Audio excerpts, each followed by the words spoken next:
Good morning, students. This is Naveen.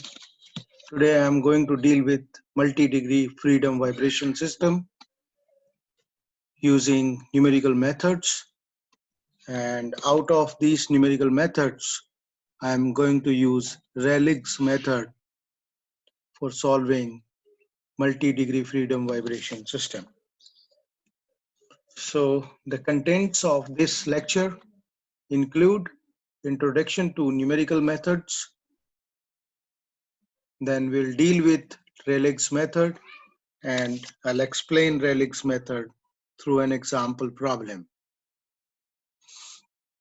So again, n-degree freedom vibration system.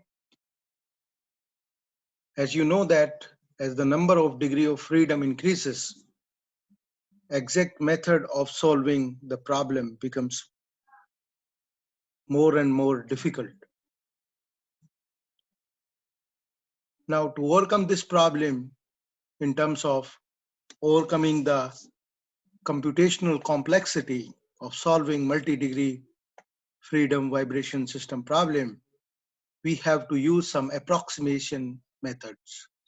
So numerical methods are called to be approximation methods, which gives solution approximate to the solutions obtained by exact methods,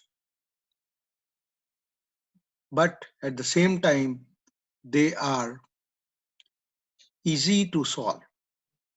That's why for higher degree of freedom of vibration system problems, we prefer to use numerical methods for solving such problems. Now, these numerical methods do also require mathematical modeling of the system, as in the case of exact methods. If suppose the degree of freedom of vibration system further increases, then even this becomes difficult to be solved by using numerical methods, and therefore the calculation of natural frequencies for such vibration systems have to be done by using experiments. So the numerical methods which we are going to solve n degree of freedom vibration system are approximation methods. They give close values to what obtained through exact methods. But if the degree of freedom vibration system increases further, then such problems needs to be solved through experiments. So let us come to the first method, which is called RAYLEIgh'S method. And this method is popular method because this is handy and this provides solution very quickly. So this is also called as a quick method. And using this method, we calculate the first natural frequency of the n degree of freedom vibration system in the very first trial. It means that it is not an iterative method. So if there is n degree of freedom vibration system, then there will be n natural frequency of the system. But using this method, we can find out the first natural frequency or the lowest natural frequency or the fundamental natural frequency of a vibration system. I can explain this through, so I would say that if there is an n degree of freedom system, n degree of freedom system, so there will be n number of natural frequencies, omega 1, omega 2, omega 3, so on, so forth, up to omega n. So using RAYLEIgh'S method, we can calculate the lowest frequency, that is omega 1.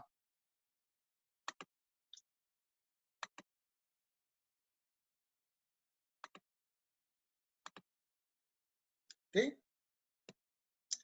And the principle of calculation of the lowest or fundamental frequency is based on the conservation of energy principle.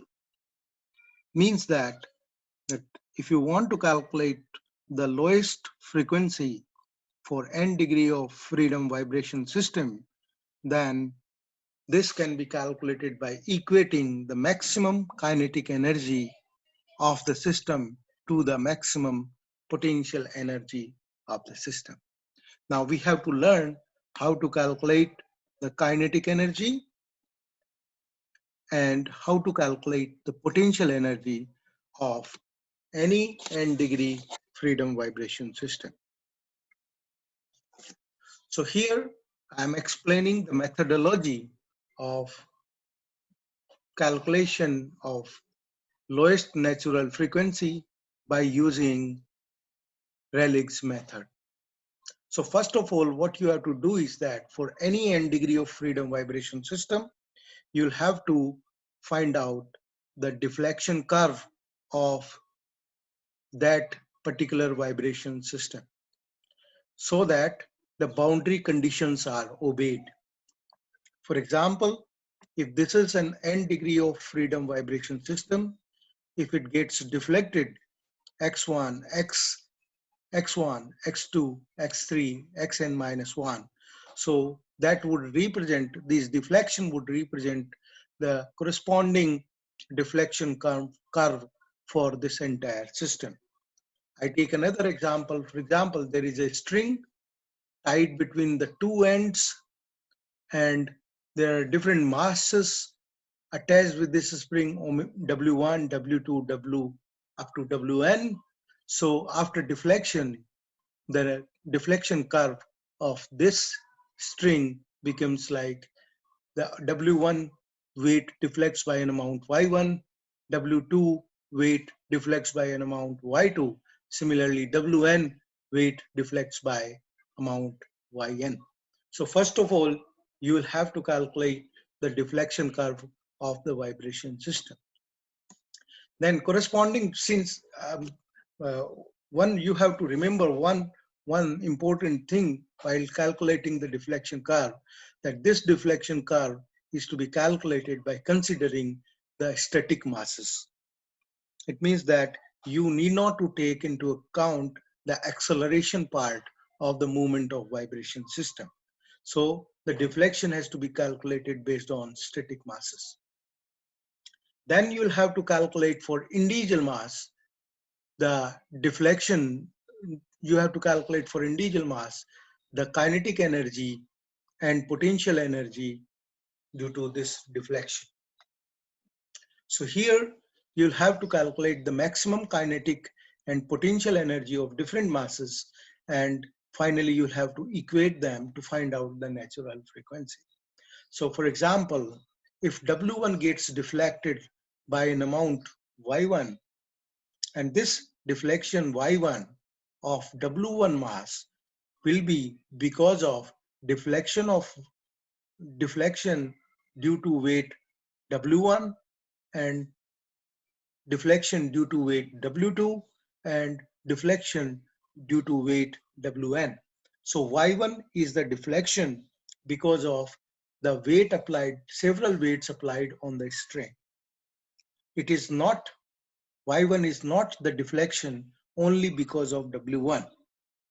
Because once there are a number of different weights applied on the string, the deflection under the weight W1 would be sum of deflection because of weight W1, deflection weight because of weight W2, and deflection because of weight Wn.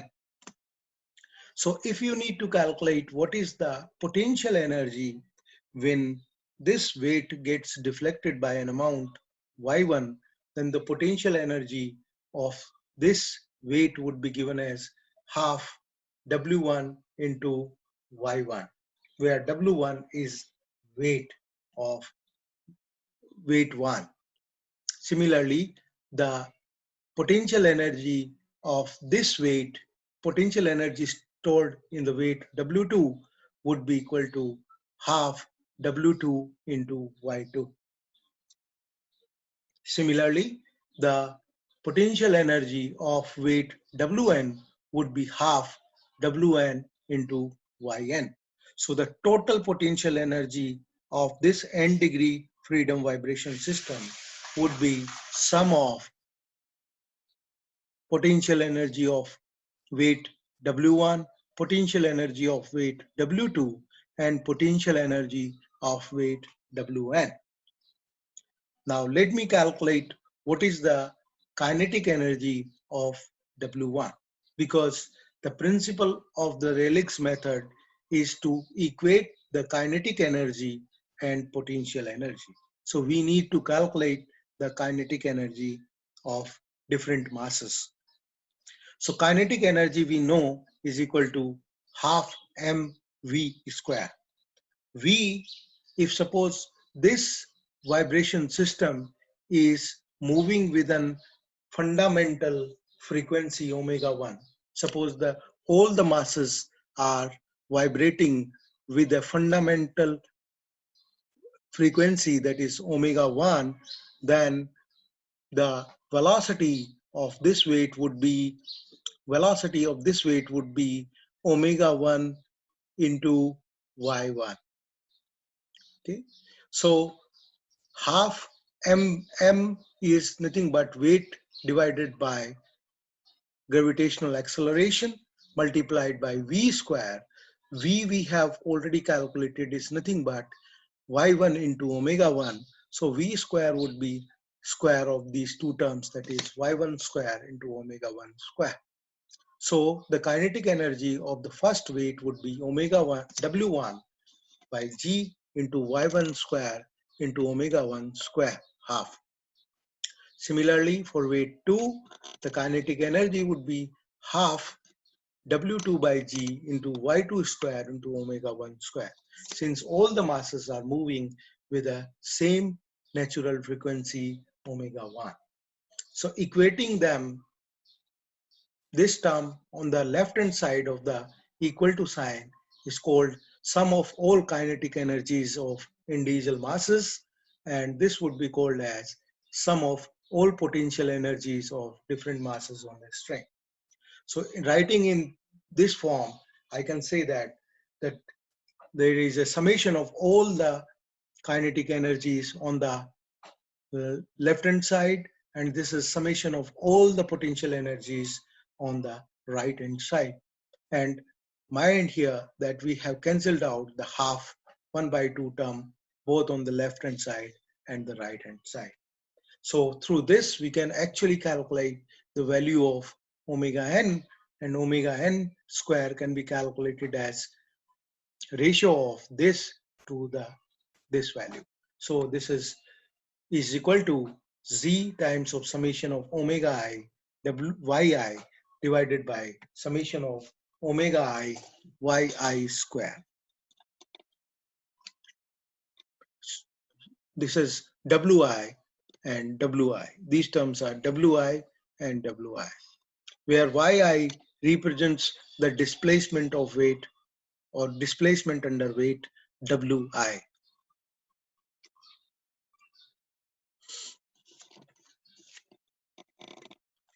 So the frequency which you have obtained through this method is generally higher than the frequency actually obtained through exact methods. Why it is? Because in exact methods, the deflections are considered because of the inertial masses. Whereas in this case, in this Rayleigh's method, we have calculated deflection under different weights by using static load. So this method is basically used when beam is or any vibration system is subjected under point load. Now, the above formula is applicable where different point loads are applied. But what happens if the load is uniformly distributed in nature? So suppose there is a beam which is having a mass per unit weight per unit length evenly distributed throughout the beam. So because of the weight, this beam gets deflected by an angle theta. So at the end, the deflection suppose becomes equal to dy, whereas the length of this small element of the beam is dx. So we can say that this theta, the angle of deflection, is nothing but dy by dx, assuming that dy and dx are small in amount. So we know that the potential energy of such system can be given as an integration of m into d theta, where m is representing the bending moment. The bending moment from strength of material theory, we can calculate, or we can write the formula for bending moment for any beam is equal to E into I d theta by dx, where E is the Young's modulus and I represents the second moment of area. So theta you can write as dy by dx. So if you put theta value dy by dx here, then this becomes ei into d2y by dx square. So the potential energy can be calculated. If you put the value of m here in this equation, then the potential, then this value can be represented as ei by 2. M value can be represented as d2y by dx square, and d theta value again being converted in the form of dx, and this can be calculated as d2y by dx whole square and multiplied by dx. Similarly, the kinetic energy can be calculated as, since this weight is to be, because it is half mv square, so weight has to be divided by the gravitational acceleration. So W by G, and this part is called as velocity square. So omega n into y square into dx. And the integration has to be done for the complete length of the beam. So you have to equate as per the principle of Rayleigh's method. Potential energy has to be equated with kinetic energy. So you can calculate the value of omega n square by using this formula. So for any beam, you have to calculate dy by dx, and then you have to solve this problem to find out omega n. This formula is applicable when the load is uniformly distributed. When the load is point in nature, then the formula for calculating omega n is given by this equation.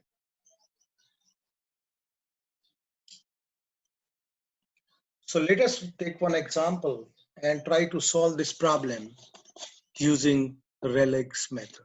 So there is a beam which is subjected under 2-point loads, one acting at 18 centimeters from the fixed end, and the weight is in terms of kg, 100 kg, whereas the second weight is acting at a distance 30 centimeters from the fixed end, and the amount of the weight applied is 50 kg.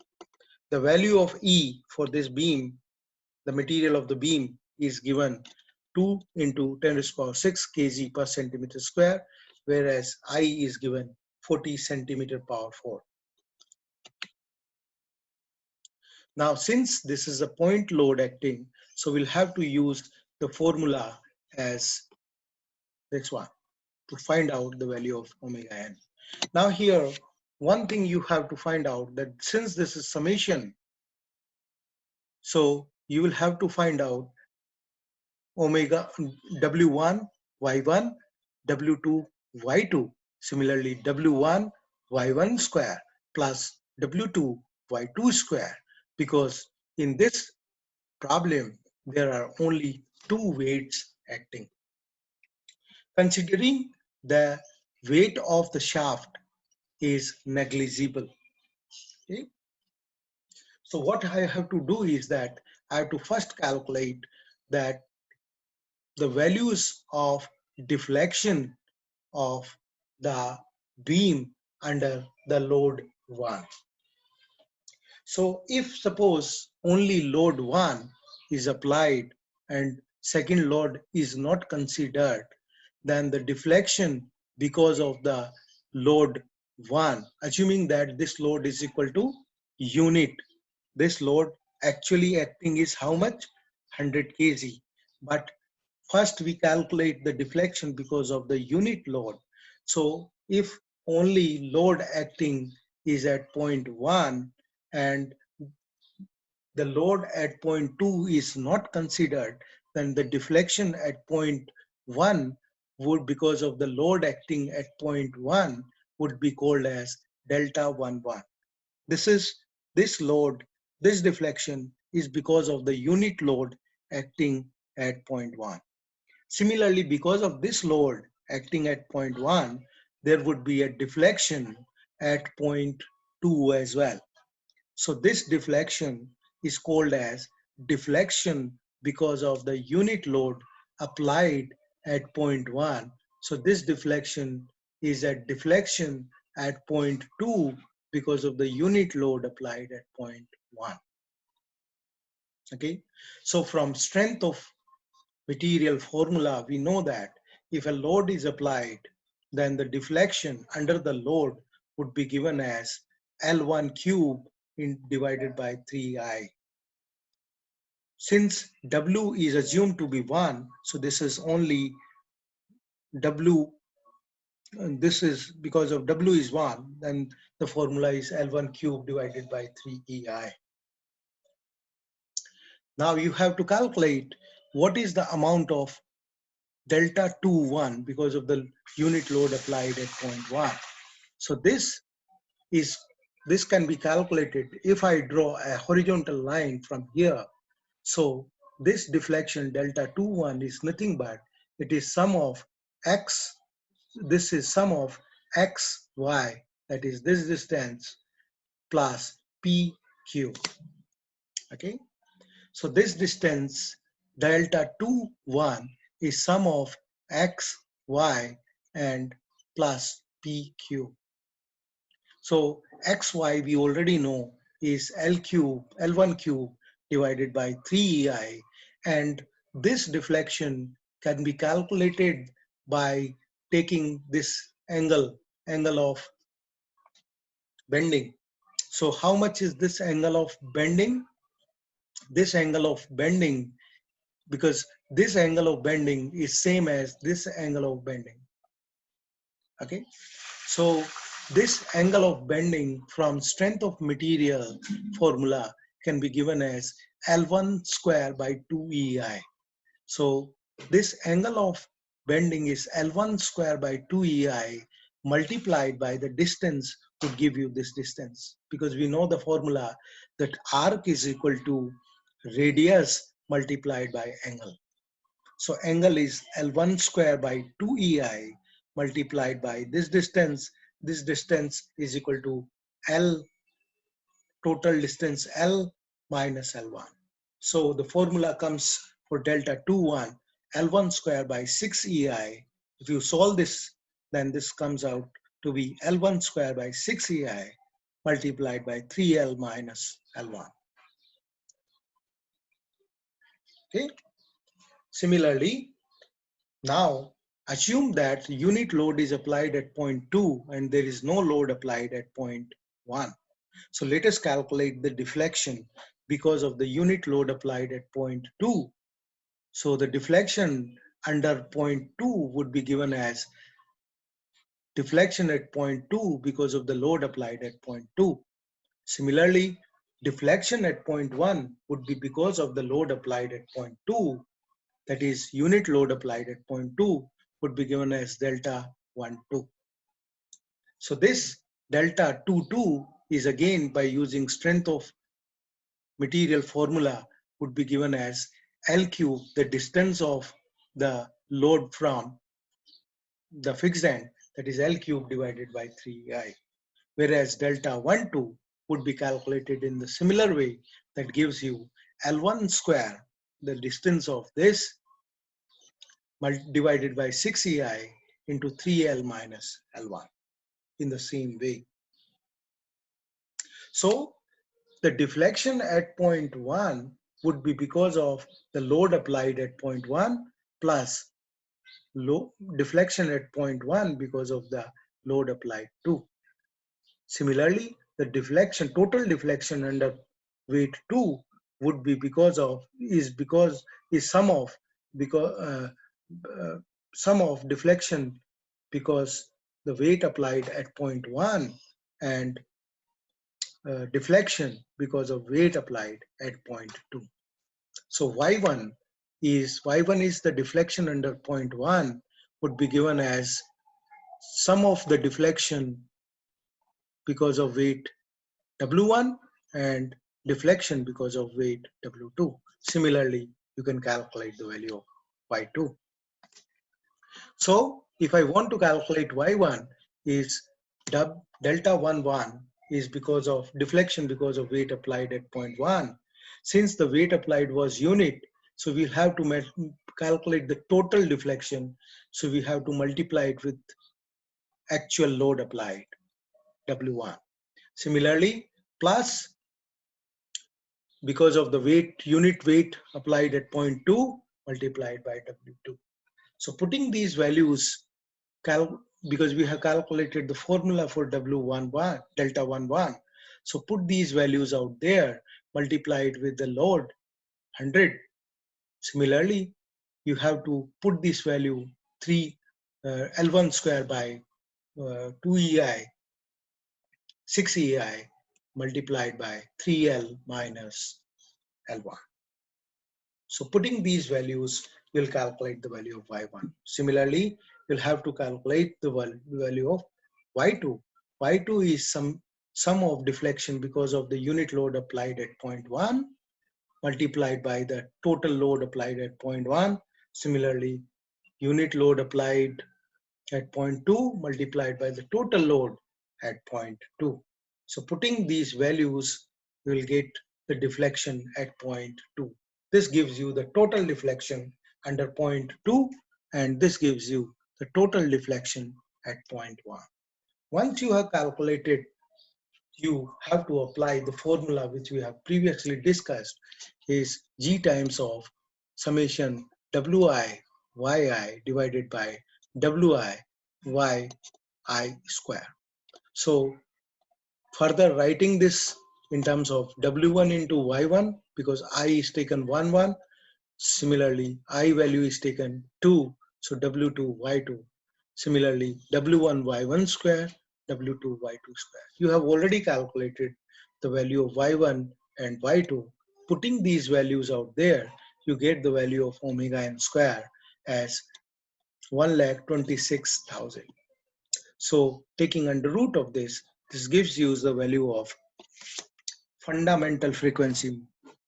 Remember that this is the lowest frequency of the system. So you can find out only one frequency out of the two frequencies which are possible for this 2 degree of freedom system.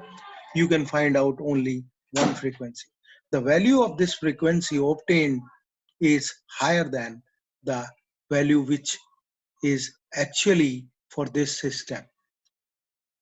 This is because we have considered the static loads rather than dynamic loads. So this is how, by using the Rayleigh's method, we can calculate the lowest or fundamental frequency of n degree of freedom vibration system.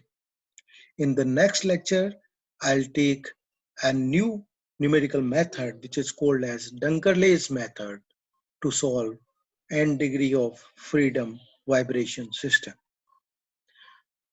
Students, please let me know if you have any doubts in understanding this method, then please mail me at Naveen, N-A-V-E-E-N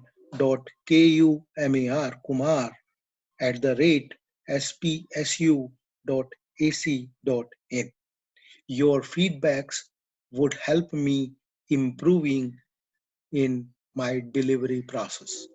So if you have any problem understanding this method, which is called RAYLEIgh'S method for calculating lowest natural frequency, then please let me know so that or mail me on my email naveen.kumar@spsu.ac.in so that I can improve further in terms of delivering different methods for solving multi-degree freedom vibration system.